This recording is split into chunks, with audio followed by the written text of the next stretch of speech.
Hello there, everyone. It's really lovely to be here. A warm welcome to this Virtual Beings Fireside Chat at the Singularity U South Africa Summit Online 2021, as we're engaging in conversation and all of this around virtual beings.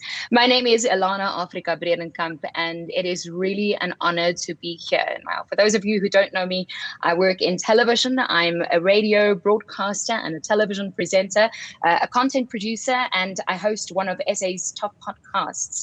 But next to me is the guy in the hot seat that I really want to interview and hear more about, Edward Saatchi. It is such a pleasure to have you today.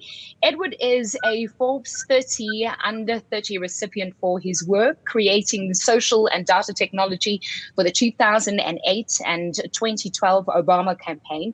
He's a two-time Primetime Emmy Award winner and Peabody Award winner for his work as founder of Story Studio, acquired by Oculus Facebook. These films have been official selection at the Sundance, Tribeca, Cannes, and Venice film festivals.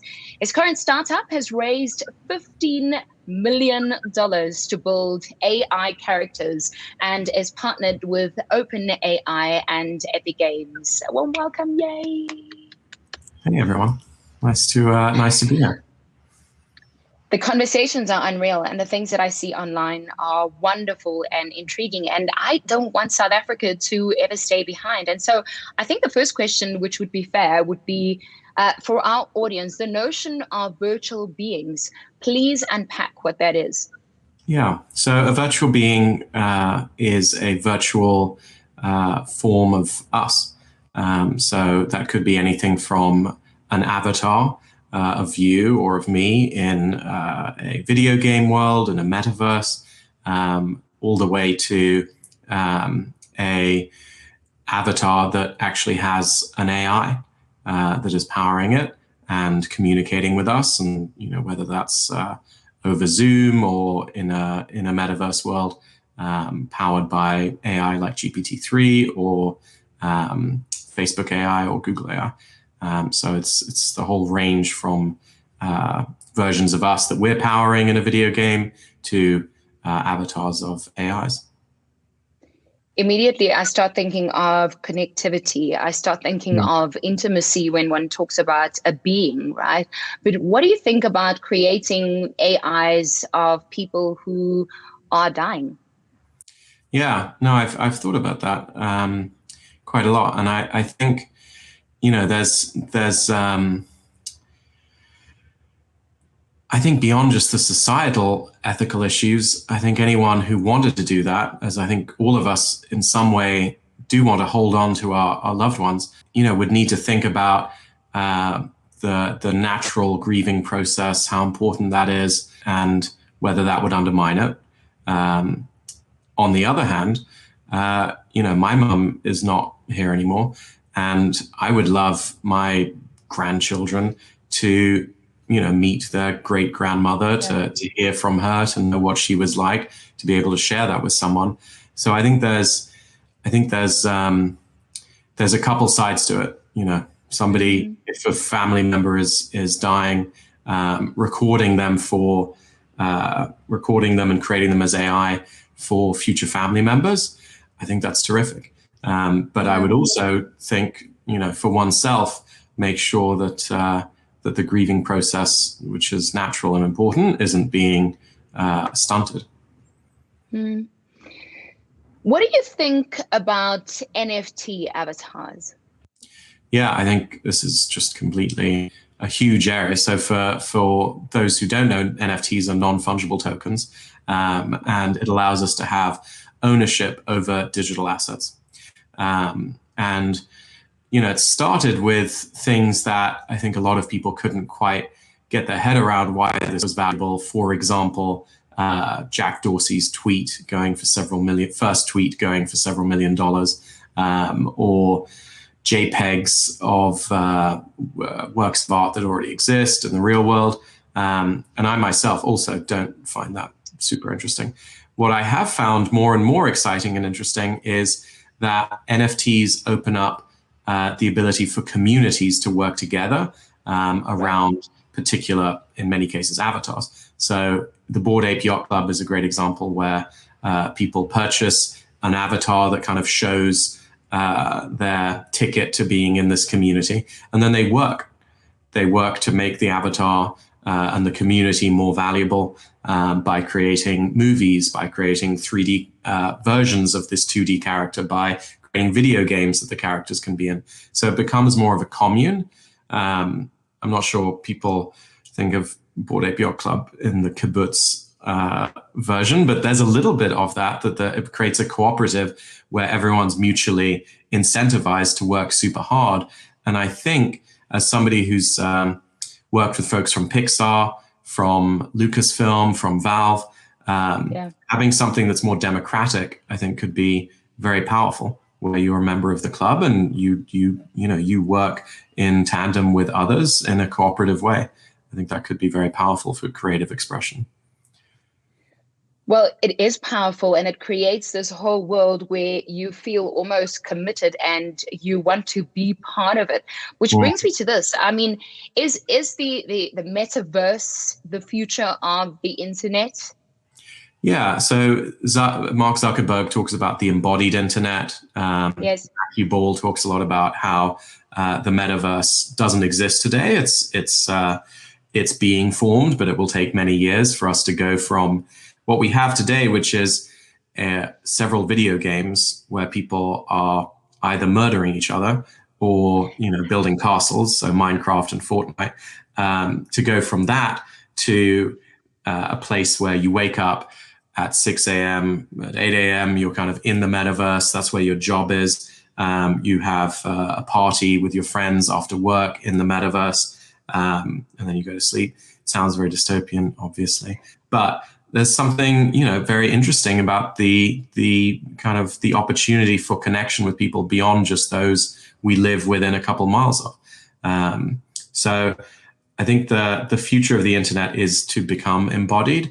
I obviously was at Oculus for several years, and we thought, it's all about VR and AR. But I think actually Fortnite and these more 2D video games are showing us the metaverse in a much more tangible way. People really do have a sense of community on Fortnite. They do go to these virtual concerts with millions of people. So I think it shows us a little bit of it. And the last thing just to mention, because your viewers may not be familiar with it, is Axie Infinity and play to earn. So a lot of people actually in the Philippines are earning more than they would in other jobs by playing the video game. So there's a kind of a new area where people could actually have their jobs exist in the metaverse. And I think that's obviously very profound as a shift, and could be a huge change for all of us. I think what is exciting is that we're talking about change, a new world, opportunity. I can't get away from the intimacy and even the connectedness that one can have with what we call virtual beings.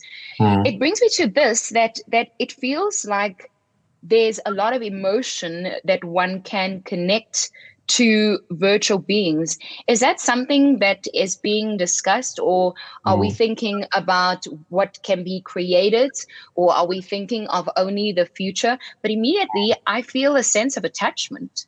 Yeah, I think so. I think that's the most important thing, that if it's a kind of cold intellectual idea, obviously it'll fail. And if it's about emotion, then it'll succeed. So, and it is more and more natural, the younger that we are, to be willing to project emotion onto virtual beings, and to connect emotionally to virtual characters.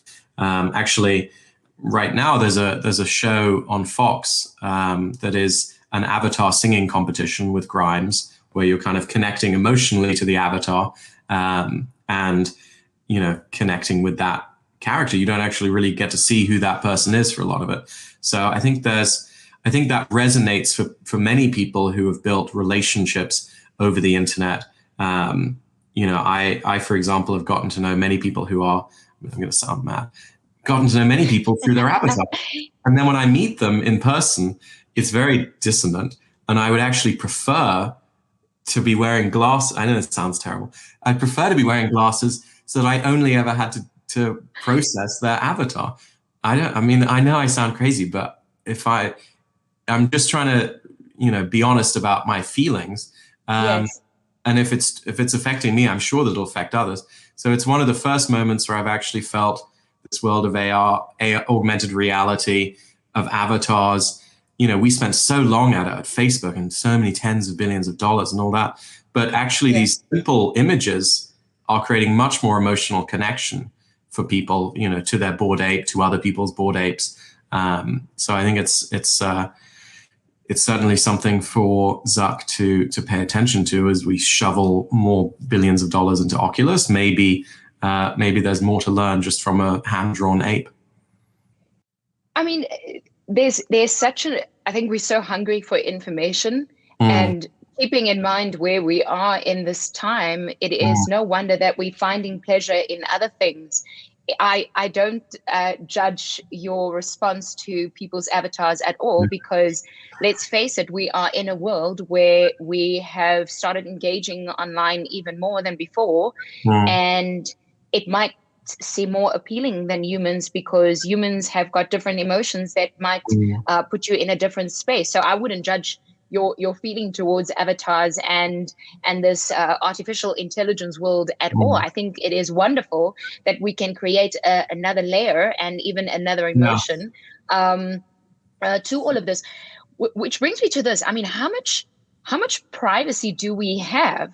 Because I would also want to meet people's avatars, and there's something sexy about not meeting the person behind.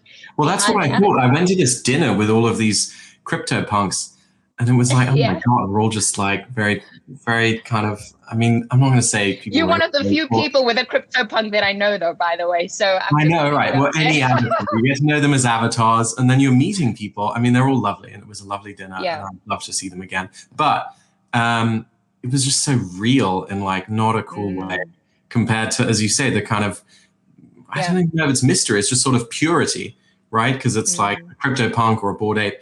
It's a very pure image. It's not got hair that's kind of not sorted out, or it's not got clothes that aren't ready and all that. It's more on the fantasy realm and quite interesting. And just to your point of privacy, some people have talked a little bit with avatars and virtual beings about just how terrible social media is, and this kind of persona that we're creating. And I don't just mean creating a kind of funny persona or something like that. I mean just anything that we create on social media. We get very confused that is actually us. And so if anything goes wrong, or if anything goes right, then it can really inflate grandiosity, or it can really harm our psychological well-being. So to have an avatar in the embodied internet where we can say, no, that's my avatar self, I'm me, they're them. I think that could be very good for mental health as well, so that people don't get too caught up in how social media can inflate and deflate us. I was going to ask you about that, because mental health is such a big theme, and in a world where we sometimes don't understand what is real and what isn't, I almost feel more loyal to virtual beings than to social media, because it feels like that is what resonates with me, right? But do you think the more we become used to virtual beings and this wonderful world that we're creating that's so interesting, that it will be eventually difficult to interact with humans? Well, let's just take that example where I'm wearing AR glasses. I only ever interact with your avatar. And I'm only ever seen as my avatar. Would that be bad for my mental health? I'm not sure. I mean, it does sound like there could be some problems in more intimate ways. But, we do armor ourselves up naturally. So I'm not sure that this is such a huge change psychologically for us. It might actually be helpful to have the armor actually be visible. So I'm not as convinced that we wouldn't be able to interact with real people. And on the side of AI, the hope would be that we actually create people who are better than us. So, somebody once said, from the crooked timber of humanity, no straight thing shall ever come. And, I hope we can prove them wrong with AI. Maybe that will be the first thing that is, actually good and redeems us in some way, and is an example to us of kindness and how to be in the world. So on the AI side, I have even more hopes than on the side of a pure avatar of me. Do you think that we've reached a point where we are willing to give up information and just give more? For instance, if I see there's a new app and no one reads the terms and conditions, you just click yes and you play around. And even though you know that you're sharing personal information, you actually just want to see how it works. Do you think that we are more reluctant to do that in order to experience new things for the future? Well, that's why I think avatars are so important. I mean, not to go on about it, and virtual beings, but your virtual being would be the one signing up for that now. You would be protected. That would be the hope, would be the idea, that you would have an avatar persona, so it wouldn't be your name, it would be a different name, and that would be the character that flows through the very dangerous internet and the metaverse. So I think I completely agree with you. I think we are all so much more suspicious. And I think the whole area of kind of NFTs and crypto and immersive and all that is sometimes called Web3, the third web. And the idea is that Web 2 is irredeemably evil, unfortunately, and that, of course we can reform it, but it's not, we've heard that before. So why don't we try something completely new, which is largely pseudonymous, go back to how the internet was supposed to be, and just give up on the idea that these very wealthy people who control our lives are going to change. They're not going to change. Their interests are what they are, and we should create a new internet, which is Web3, where you can be pseudonymous, where you can have privacy, and where you can have control over what you're doing. It's all very exciting, and it leads me to this. I mean, I could speak about this for hours, but what exciting things can consumers look forward to regarding our metaverse? Or do you think that Alexa and Siri are going to take over the world and live happily ever after? Yeah. Well, I think two things in the metaverse are coming. One is digital ownership, so NFTs, and being able to have actual economies where you can earn a salary, where you can have jobs and work in the metaverse. Obviously, it sounds radical, but I'm sure it sounded radical in the 80s to think people are going to earn their living from the internet. Huge number of people earn their living directly over the internet. And then the other is AI. I think in the metaverse, there will be several billion humans and probably 10 to 20 billion AIs. And I think that'll be very interesting and exciting and potentially lead us to a place where a lot of the work is actually able to be done by AIs, and that we're free of our labors to some extent. If you could leave us with a thought of optimism, and I mean, we've shared so many, what would it be, and what would you want to leave the world, and especially South Africa, with virtual beings? Yeah. Well, let me end with a poem. I like to think it has to be of a cybernetic ecology where we are free of our labors, returned to nature and our mammal brothers and sisters, and all watched over by machines of loving grace.